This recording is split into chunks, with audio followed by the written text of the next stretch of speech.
To climb your best in a race, you have to be right up the front at the start of the climb. If you're way back, you have to close the gap. And now, if you're obviously the fastest rider on that day, then that's not too bad. But so you can see me here. I hardly train.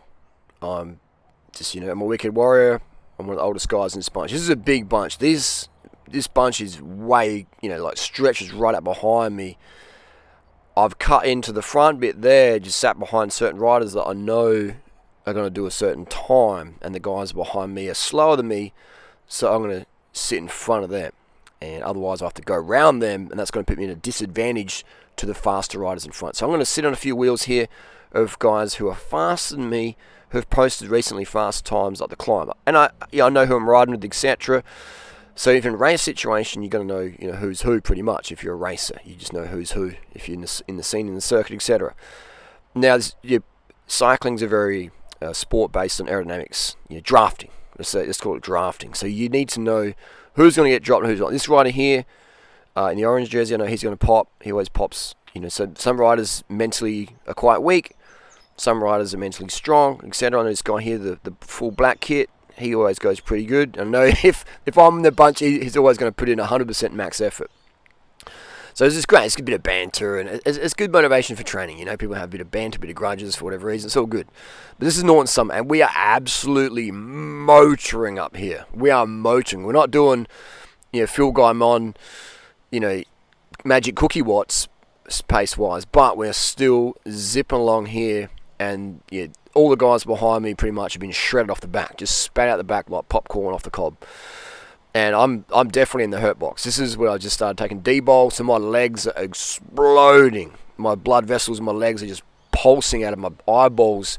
Right here has been dropped off the front, so this pace is hot. That gap, I'm just trying to close it, and my legs are just bursting open like watermelons right now. The amount of water in my legs. There's riders behind me here come around. There's a couple of riders that were behind me. For whatever reason, I'm not sure. But they come around. This 360 camera is pretty good.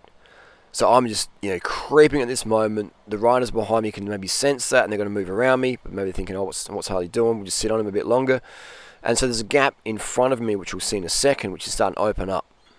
Starting to open up. This rider here comes around. So these guys are, these are dudes who train, pretty much full time. They just love it. They just live for the bike. And you would notice they're all using rim brakes because they're looking for performance edge. They love it.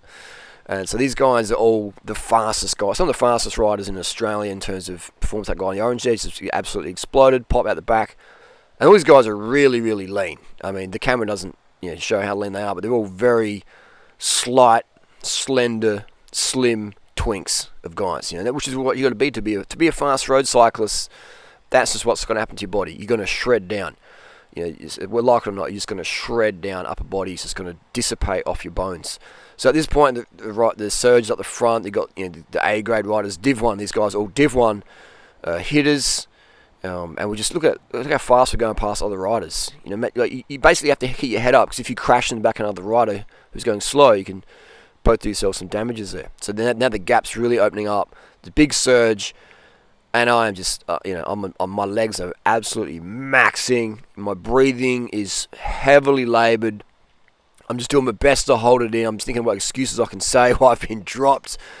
And I'm just thinking in my head, man, this D-bol is definitely not a performance-enhancing drug for cyclists. Definitely not.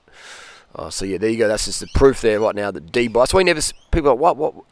D-bol's so cheap and common. Why aren't any cyclists taking it? And here you go. That's right. Because you're just going to get blown off the back. It's good if you're a sprint. Anything under 30 seconds, D-bol will help, but over that, you're just going to get dropped. So normally I'll be able to keep up. This time they did today is slower time than my PR.